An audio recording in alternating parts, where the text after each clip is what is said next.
Namaste and from Apollo Hospital, Gandhinagar. Liver मानव शरीर का सबसे बड़ा अंग है। उसका काम पाचन शक्ति, इम्यूनिटी, ब्लड क्लॉटिंग में वो हेल्प करता है। आज हम लोग जो टॉपिक डिस्कस करने वाले हैं वो है लिवर कैंसर। हमारे साथ है doctor Chirag J Desai. Doctor Chirag presently chief consultant and programme director है अपोलो हॉस्पिटल में। उनका स्पेशल इंटरेस्ट है लिवर ट्रांसप्लांट और लिवर कैंसर में, और वो हमारे साथ पिछले 20 साल से जुड़े हुए हैं। नमस्ते सर। नमस्कार। आज डॉक्टर्स डे के अवसर पर इस फेसबुक लाइव सेशन में आप सभी का अपोलो हॉस्पिटल के बिहाफ पे मैं स्वागत करता हूं। और पीरियडिकली जो हम पब्लिक अवेयरनेस एक्टिविटीज़ करते हैं, वैसे ही आज की एक्टिविटी लिवर कैंसर के बारे में अवेयरनेस क्रिएट करने के लिए है। तो आप सबका स्वागत है। हाँ जी सर, जैसे हम लोग लिवर कैंसर के बारे में डिस्कस कर रहे हैं, तो लिवर कैंसर क्या है और उसके कितने प्रकार हैं? जैसे इन्होंने बताया, लिवर शरीर का एक सबसे बड़ा अंग है जो शरीर की 5 मेन सिस्टम है, हृदय, लंग्स, किडनी। वैसे लिवर एक बहुत इम्पोर्टेंट सिस्टम है जो काफ़ी अलग अलग काम करती हैं, जैसे कि 1500 से ज़्यादा उसके फंक्शंस है। और जब उसके अंदर कैंसर होता है तो उसको ट्रीट इफ़ेक्टिवली करना ज़रूरी है। आजकल मेडिकल साइंस ने काफ़ी तरक्की की है, तो जो असाध्य रोग माना जाता था पहले, तो वो ऐसा नहीं है। अभी काफ़ी ट्रीटमेंट ऑप्शंस है, और अगर सक्सेसफुली ट्रीटमेंट अगर होता है पेशेंट्स का, तो उनको काफ़ी लंबे समय का फ़ायदा और नॉर्मल ज़िंदगी हम दे सकते हैं। तो लिवर के कैंसर के मुख्य 2 प्रकार है। जो पहला प्रकार है वो कैंसर जो लिवर के अंदर चालू होता है। दूसरा प्रकार है वो कहीं और चालू हुआ कैंसर लिवर में फैलता है। ठीक है, तो उसको प्राइमरी कैंसर और सेकेंडरी कैंसर बोलते हैं। आज ज़्यादातर जो बात हम करेंगे वो प्राइमरी लिवर कैंसर के लिए करेंगे, कि जो कैंसर लिवर के अंदर चालू होता है। जी हाँ सर, तो लिवर कैंसर के क्या कारण होते हैं? अलग अलग लिवर की जो बीमारी होती है उसकी वजह से अल्टीमेटली लिवर खराब होता है, और जो अल्टीमेटली लिवर की कंडीशन होती है उसको सिरोसिस बोलते हैं। तो सिरोसिस खुद एक रोग नहीं है, पर वो एंड रिजल्ट है अलग अलग बीमारियों की वजह से। तो लिवर के सिरोसिस होने के अलग अलग जो कारण है उसमें है hepatitis B, hepatitis C, alcohol का सेवन, या तो लिवर में बड़ी मात्रा में चर्बी का जमा होना, अलग अलग मेटाबॉलिक डिसऑर्डर्स है, या तो कुछ हेरिडिटरी लिवर के रोग हैं, ऑटो इम्यून रोग है। तो ऐसी अलग अलग कंडीशंस की वजह से लिवर जब खराब होता है तो जो लिवर स्मूथ होता है उसके बदले उसके अंदर स्कारिंग डेवलप होता है, तो उसको सिरोसिस बोलते हैं। एक बार जब सिरोसिस डेवलप हो जाता है तो उसका कोई भी कारण हो, पर सिरोसिस बनने के बाद वो लिवर प्री कैंसरस बन जाता है, यानी कि वो कैंसर के लिए वल्नरेबल बन जाता है। सिरोटिक लिवर के अंदर कैंसर होने की संभावना बढ़ती है। तो अलग अलग जो रोग लिवर में सिरोसिस पैदा करते हैं वो सब लिवर के कैंसर के कारण हो सकते हैं। जी हाँ सर, नेक्स्ट क्वेश्चन है, लिवर कैंसर के क्या लक्षण होते हैं? तो जब भी व्यक्ति को लिवर कैंसर डेवलप होता है तो कुछ लक्षण कैंसर की वजह से होते हैं, और कुछ लक्षण लीवर जो खराब है जिसके अंदर ये कैंसर बाद में डेवलप हुआ है उसकी वजह से होते हैं।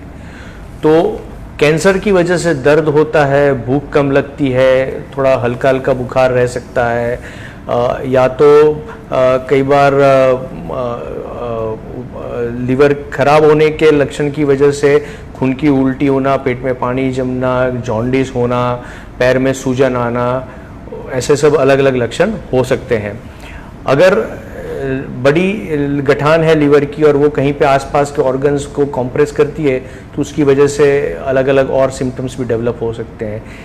अगर लिवर की गठान लिवर से आगे जाके फैलती है तो ये जो अलग अलग अंगों में जाके उसका फैलाव होता है उस हिसाब से बोन पेन है या तो लंग्स के सिम्टम्स आना चालू हो सकते हैं।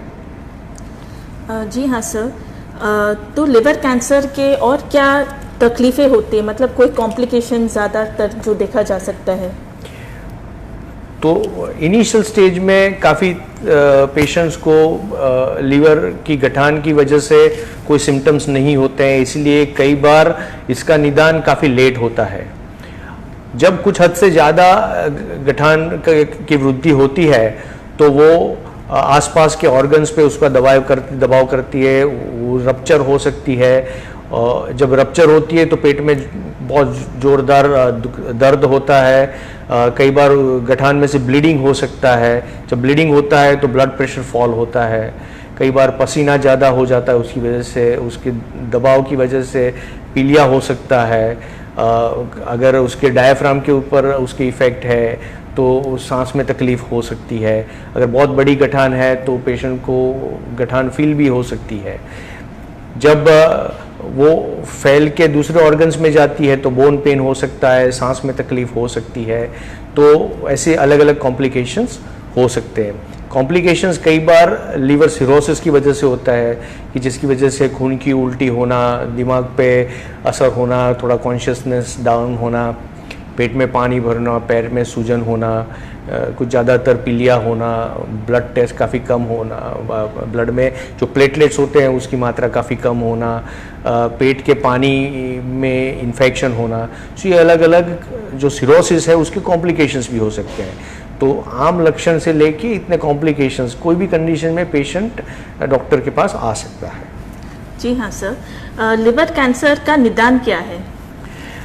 तो जब भी पेशेंट इसमें से कोई भी तकलीफ के साथ आता है तो इनमें से कोई ऐसा लक्षण नहीं है कि जो लिवर कैंसर का स्पेसिफिक है कि अगर ऐसा लक्षण है तो कैंसर ही है। तो जब भी पेशेंट को इनमें से कोई तकलीफ है, जब वो डॉक्टर के पास आता है तो उसकी कई सारी जांचें होती है। तो जांचों की शुरुआत हमेशा पहले उनकी डिटेल में जानकारी ली जाती है कि उन्होंने के पास में कोई ब्लड लिया है कि नहीं लिया है, कोई ऑपरेशन हुआ है कि नहीं हुआ है, कहीं चेपी व्यक्ति से उनका कांटेक्ट हुआ है कि नहीं हुआ है, फैमिली में और किसी को लिवर की बीमारी है कि नहीं है, चाइल्डहुड में और कोई तकलीफ थी कि नहीं थी, ये कितने टाइम से तकलीफ है, वो सब डिटेल में जानने के बाद उनके टेस्ट चालू होते हैं। और वो टेस्ट में ब्लड टेस्ट जो करते हैं उसमें अगर हीमोग्लोबिन कम है, जॉन्डिस है, प्लेटलेट्स कम है, खून ज़्यादा पतला है, तो फिर एक ब्लड टेस्ट है जिसे हम ट्यूमर मार्कर बोलते हैं। वो जिसकी उतनी मात्रा ज़्यादा होता है उतना ट्यूमर एग्रेसिव होने की संभावना होती है। लेकिन वो अगर नॉर्मल है तो उसका मतलब ये नहीं है कि उस व्यक्ति को ट्यूमर नहीं है, तो उसे ट्यूमर मार्कर बोलते हैं।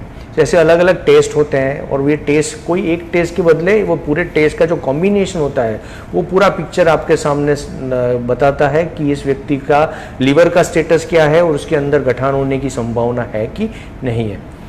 ब्लड टेस्ट करने के बाद उनका फर्दर टेस्ट जो होता है उसमें सबसे पहले सोनोग्राफी की जाती है। तो सोनोग्राफी जो अल्ट्रासाउंड वेव्स से होते हैं, पेट के ऊपर प्रोब घुमाया जाता है और उसमें देखते हैं कि लिवर का कंडीशन क्या है, पेट में पानी भरा है कि नहीं भरा है, गॉल ब्लैडर का क्या यानी पित्ताशय का क्या तकलीफ है, कोई गठान लिवर के अंदर दिखती है कि नहीं दिखती है। अगर गठान दिखती है तो गठान का साइज़ कहाँ क्या है, वो लिवर के कौन से भाग में है, कितनी गठान दिख रही है, और कोई साइड इफ़ेक्ट्स या तो एबनॉर्मल ब्लड वेसल्स या तो ब्लड वेसल्स का ब्लॉक हो जाना, ऐसे कोई एविडेंस सोनोग्राफी में है कि नहीं है।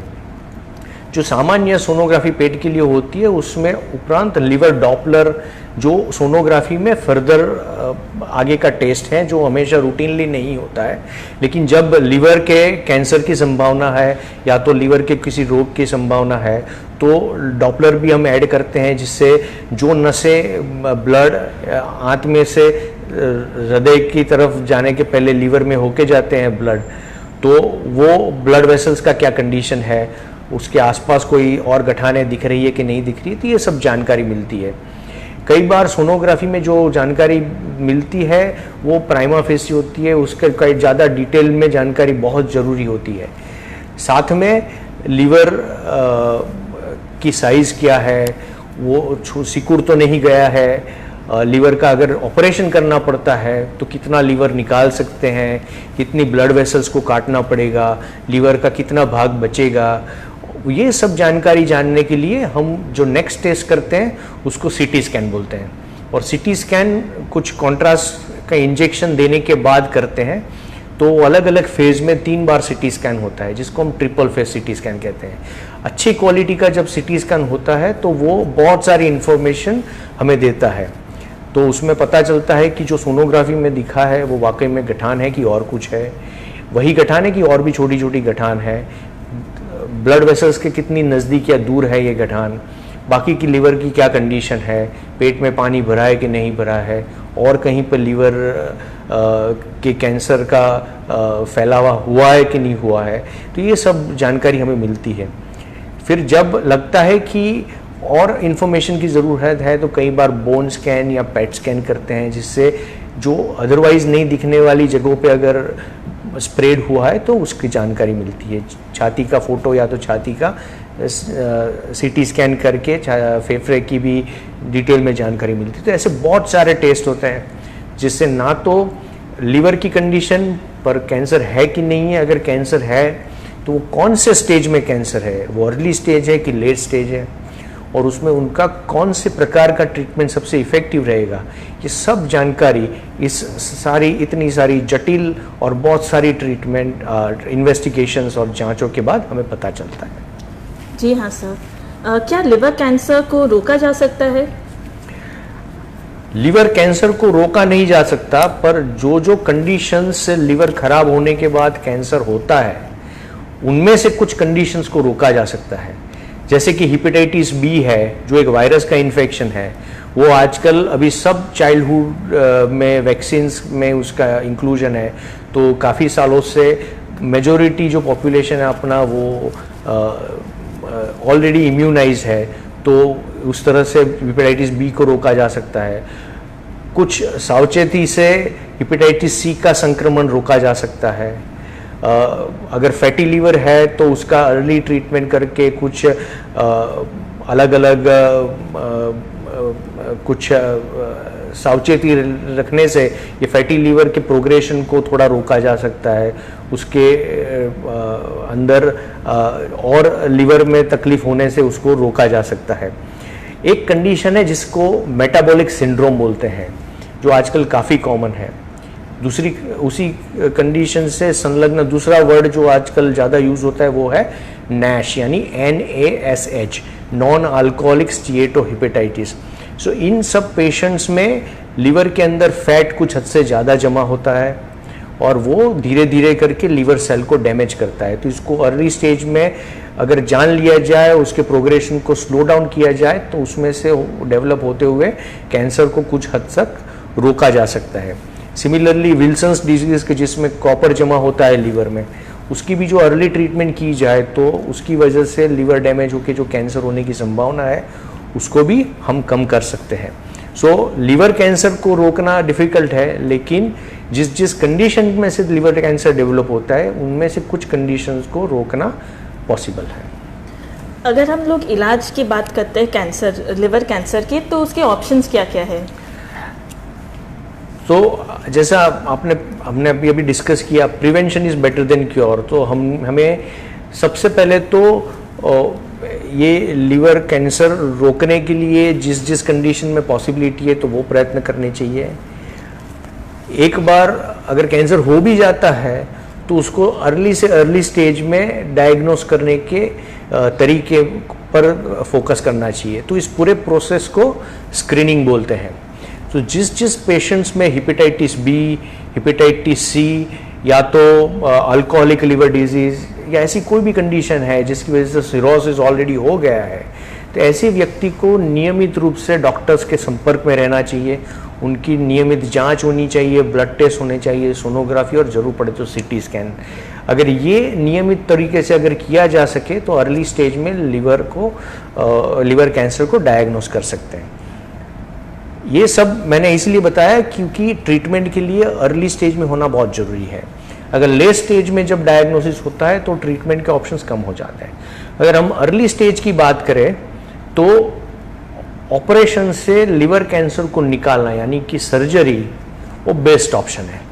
तो उसमें जो ट्यूमर और उसके आसपास का जो थोड़ा नॉर्मल लिवर है उसको निकाल दिया जाता है। अभी लिवर कितना निकलेगा, वो गठान कहाँ पे है, उसका साइज कितना है, उसके नंबर कितने हैं और बाकी का लिवर का कितना कैसा कंडीशन है उससे डिपेंड होता है। तो लिवर रिसेक्शन कई बार लिवर के छोटे हिस्से को निकाल के किया जाता है, बड़े हिस्से को भी निकाल जाता है। नाउ ऑपरेशन के अलग अलग तरीके हैं, जैसे कि जो सालों से होता आया है पेट खोल के ओपन सर्जरी होती है और ये सब अभी काफ़ी स्टैंडर्डाइज सर्जरी है। कई बार बिना ब्लड यूज़ किए इतनी मेजर सर्जरी कर सकते हैं, हालांकि ब्लड हमेशा तैयार रखते हैं हम। आजकल अभी लेप्रोस्कोपी से भी लिवर की सर्जरी पॉसिबल है, जिसमें दूरबीन से सर्जरी होती है। जो चीरा पेट पे लगता है वो छोटा होता है, ब्लीडिंग की मात्रा कम होती है, रिकवरी फास्ट होती है और पेशेंट ना ही कैंसर मुक्त अर्ली होता है लेकिन वो अपने काम पे रेगुलर लाइफ पे अर्ली वापस जा सकता है। तो ये बहुत बड़ा आविष्कार है और ये भी काफ़ी स्टैंडर्डाइज ट्रीटमेंट है। लेकिन सब लिवर कैंसर के ऑपरेशंस लेप्रोस्कोपी से नहीं हो सकते, लेकिन काफ़ी कुछ ऐसे सर्जरी है जो लेप्रोस्कोपी से हो सकते हैं। आजकल रोबोटिक सर्जरी भी पॉसिबल है, तो जो कुछ लेप्रोस्कोपी के जो लिमिटेशन है वो रोबोटिक सर्जरी से फ़ायदा रूप होते हैं और काफ़ी ऐसे पेशेंट्स हैं जिनको ऐसे मिनिमल इन्वेजिव ऑपरेशन का ऑप्शन दे सकते हैं। ऑपरेशन अगर पॉसिबल नहीं है, या तो ट्यूमर बड़ा है या तो ट्यूमर की संख्या काफ़ी है, ट्यूमर का लोकेशन ऐसा है कि जो ऑपरेशन से सेफली निकल नहीं सकता, या तो ऑपरेशन से निकल काफ़ी कम है, तो ऐसे कंडीशंस में ट्रीटमेंट के और तरीके यूज़ करने पड़ते हैं। तो और तरीके क्या क्या है? तो एक तरीका है कीमो एम्बोलाइजेशन बोलते हैं। जैसे हार्ट में जब ब्लड वेसल ब्लॉक होता है तो उसको एंजियोग्राफी करके वो नस को खोलते हैं हम, उसी प्रकार का प्रोसेस यहाँ लीवर में होता है, लेकिन यहाँ पे नस को ओपन करने के बजाय हम ब्लॉक करते हैं। लीवर की ब्लड वेसल की जो नसें ट्यूमर के अंदर जा रही है उसके अंदर कीमोथेरापी देते हैं हम, ताकि ज़्यादा डोज में बाकी के शरीर को बिना नुकसान किए हम लीवर के ट्यूमर पे अटैक कर सकें, और फिर उस नस को ब्लॉक कर दिया जाता है ताकि ट्यूमर के उस भाग को, लीवर के उस भाग को ऑक्सीजन मिलना बंद हो जाए। तो ये डबल अटैक होता है ट्यूमर के ऊपर और इससे ट्यूमर डेड होता है और ट्यूमर श्रिंक होता है। इसको कीमो एम्बोलाइजेशन बोलते हैं। दूसरी एक जो टेक्नोलॉजी है उसको रेडियो फ्रीक्वेंसी एब्लेशन बोलते हैं। उसमें छोटे छोटे कई ट्यूमर अगर स्कैटर्ड है पूरे लीवर में तो उसको अलग अलग तरह से टारगेट करते हैं। सोनोग्राफी या सीटी स्कैन के गाइडेंस में एक सुई है जो सीधा ट्यूमर के अंदर जाती है, वो अम्ब्रेला की तरह खुलती है और फिर रेडियो फ्रीक्वेंसी जनरेटर की वजह से अंदर रेडियो फ्रीक्वेंसी वेव्स से पूरे ट्यूमर को और उसके आसपास के लीवर को जलाया जाता है। तो जितना भाग हम ट्यूमर और लीवर का निकालने वाले हैं सर्जरी में, उतना ही भाग को उसको जलाया जाता है। तो अगर छोटा ट्यूमर है तो इस ट्रीटमेंट की इफ़ेक्टिवनेस सर्जरी जितनी है, अगर बड़ा है तो उसकी इफ़ेक्टिवनेस थोड़ी कम है। लेकिन जिस पेशेंट्स में सर्जरी पॉसिबल नहीं है उसमें ये सब ट्रीटमेंट पॉसिबल है। रेडियो फ्रीक्वेंसी एब्लेशन जैसे अलग अलग काफ़ी ऐसे टेक्नोलॉजिकल एडवांसेस जैसे माइक्रोवेव है या तो अल्ट्रासाउंड एब्लेशन है कि जिसकी वजह से अलग अलग टेक्निक से ट्यूमर को एब्लेट कर सके, जलाया जा सके। तो ये अलग अलग ट्रीटमेंट है। तो उसमें से हम अगर सबसे इम्पोर्टेंट क्या है कि जब भी पेशेंट में निदान होता है वो उनका स्टेजिंग डिसाइड हो जाता है, फिर पूरे अलग अलग स्पेशलिटी के डॉक्टर्स की टीम इकट्ठी होती है जिसे हम मल्टी डिसिप्लिनरी ट्यूमर बोर्ड बोलते हैं। और मल्टी डिसिप्लिनरी ट्यूमर बोर्ड में जहां सर्जन, फिजिशियन, इंटरवेंशनल रेडियोलॉजिस्ट, रेडियोथेरापिस्ट और कीमोथेरेपी के डॉक्टर साथ में बैठ के डिसाइड करते हैं कि कौन सा ऑप्शन सबसे बेस्ट रहेगा इस पेशेंट के लिए और वो किस क्रम में होना चाहिए, किस टाइम लेवल पे होना चाहिए, और साथ साथ में उसी तरह का साथ में बैठ के पेशेंट का और रिलेटिव्स का गाइडेंस होता है। तो इस तरह से डिसाइड करने से पेशेंट को सबसे बेस्ट ट्रीटमेंट ऑफर की जाती है। जी हाँ सर। तो लिवर कैंसर के उपचार में लिवर ट्रांसप्लांटेशन का क्या रोल है? ये बहुत बढ़िया क्वेश्चन है और बहुत रेलेवेंट है आज के ज़माने में। अभी लिवर ट्रांसप्लांट भी इंडिया में बहुत एस्टेब्लिश ट्रीटमेंट है। कम से कम 20 साल से अभी इंडिया में लिवर ट्रांसप्लांट हो रहे हैं। आजकल इंडिया के हर सिटी, मेजर सिटी में काफ़ी ऐसे सेंटर्स हैं जो बहुत सक्सेसफुली अच्छे से लिवर ट्रांसप्लांट कर रहे हैं।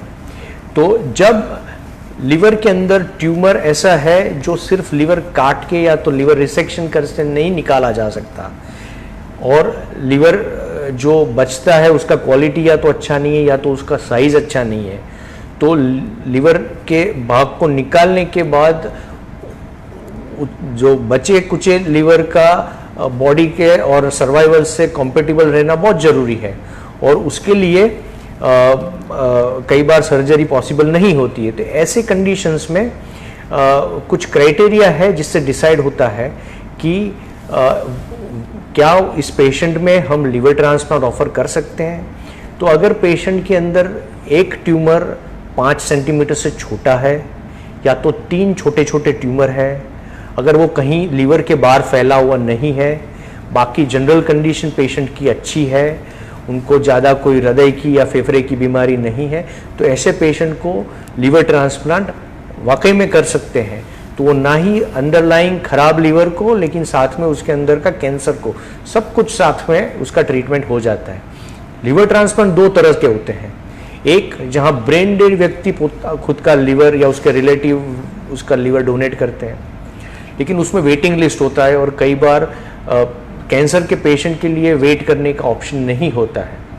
तो ऐसे पेशेंट में अगर उनके फैमिली की कोई व्यक्ति जिनका ब्लड ग्रुप उनसे मैच करता है, उनका लिवर का क्वालिटी अच्छा है, जो अपनी मर्जी से लिवर देने के लिए तैयार है, और वो काफ़ी कुछ टेस्ट में से पसार होने के बाद तो फिट घोषित किए जाते हैं, तो ऐसे व्यक्ति में से, ऐसे रिलेटिव में से लिवर के पोर्शन को लेके लिविंग डोनर लिवर ट्रांसप्लांट कर सकते हैं। अगर अच्छे से पेशेंट सिलेक्शन किया जाता है तो लिवर ट्रांसप्लांट के बाद भी अपने को काफ़ी लंबे समय की लाइफ लिवर कैंसर के पेशेंट्स को दे सकते हैं। जी हाँ सर। तो लिवर कैंसर का सक्सेस रेट क्या है? लिवर कैंसर की ट्रीटमेंट का जो सक्सेस रेट है वो डिपेंड करता है कि अंडरलाइंग लिवर की कंडीशन क्या है और लिवर की कौन सी स्टेज में डिटेक्ट हुआ है। अगर अर्ली स्टेज में डिटेक्ट हुआ है, अगर टाइमली उस पर ट्रीटमेंट हो जाती है, तो काफ़ी सालों का productive and tumour free life हम पेशेंट को ऑफर कर सकते हैं। सर, हमारे एक व्यूअर है समीना करके, उन्होंने बोला कि उनके पापा को एसाइटिस है और सीकेडी भी है, उनका क्रिएटिनिन 4.1 है and DCMP with preserved LVEF function, तो he requires frequent ascites tapping once a week, which procedure is better, TIPSS और CAPD? टिप्स बहुत अच्छी प्रोसीजर है। अगर वो सक्सेसफुली टिप्स में एक स्टेंट डाला जाता है लीवर के 2 नसों के बीच में, और वो पेट में पानी भरने की मात्रा को काफ़ी कम करते हैं, लेकिन उसके लिए उनकी फिटनेस कैसी है उसके लिए काफ़ी टेस्ट करने पड़ते हैं। अगर वो टेस्ट में लगता है कि वो उसके लिए सूटेबल है तो टिप्स काफ़ी अच्छा प्रोसीजर। CAPD उन लोगों के लिए है कि जिनमें और कुछ नहीं हो सकता और जस्ट टाइम बीइंग हम उनको सपोर्ट कर रहे हैं। जी हाँ सर। सर, अगर हम लोग अपना क्वेश्चन फिर से कंटिन्यू करते हैं तो लास्ट क्वेश्चन ये पूछना चाहते हैं, क्या लिवर कैंसर वारसागत है? लीवर के सब कंडीशंस वारसागत नहीं है, लेकिन कुछ कुछ ऐसी कंडीशन है जो ऑटो इम्यून हिपेटाइटिस है या तो कुछ अदर मेटाबॉलिक डिजीज़ है जिसमें फैमिली में टेंडेंसी हो सकती है। तो जब इन पेशेंट्स पे अलग अलग टेस्ट होते हैं, उनका पूरा इवेल्युएशन होता है, तो उसमें इस बात का भी ध्यान रखा जाता है कि फैमिली के और किसी मेंबर्स में तकलीफ हो सकती है कि नहीं हो सकती, और इन फैमिली मेंबर्स में कैसे उस डिजीज़ का प्रोग्रेशन रोका जा सके। से फॉर एग्जांपल जब हेपेटाइटिस बी संक्रमण वाली व्यक्ति हमारे पास आती है तो पूरे फैमिली का भी स्क्रीनिंग होता है, और जो फैमिली मेंबर साथ में रहते हैं उनका अगर वैक्सीनेशन नहीं हुआ है तो उनको वैक्सीनेशन भी कराते हैं। तो कैंसर वारसागत नहीं है, लेकिन जिस कंडीशंस में से कैंसर होता है उसमें से कुछ कंडीशन वारसागत हो सकती है। जी हाँ सर, और आपका टेक होम मैसेज क्या है सर आज के लिए? तो टेक होम मैसेज ये है कि सबको जो बेसिकली ये जो मेटाबॉलिक सिंड्रोम और फैटी लीवर और नैश काफ़ी कॉमन है अपने इंडियन पॉपुलेशन में। जो लीवर के पेशेंट्स हैं वो दिखते हैं उससे ज़्यादा बीमार होते हैं, काफ़ी लेट समय तक उनका डिटेक्ट होना डिफ़िकल्ट है। तो इसीलिए रेगुलर लाइफस्टाइल, कुछ regular exercise, avoidance of alcohol, regular vaccination, safe practices in life और regular health checks every year, and if any abnormality is found तो उस पर इमीडिएट एक्शन, ये सब करने से लीवर हेल्थ इम्प्रूव की जा सकती है। तो जैसे आजकल लोग हार्ट के लिए काफ़ी कॉन्शियस हो गए हैं, वेट के लिए कॉन्शियस हो गए हैं, उसी तरह से everybody has to be now liver conscious also. So stay healthy, stay fit and take care of yourselves. Thank you very much. Thank you sir, thank you आपका वैल्यूबल समय निकालने के लिए हमारे लिए।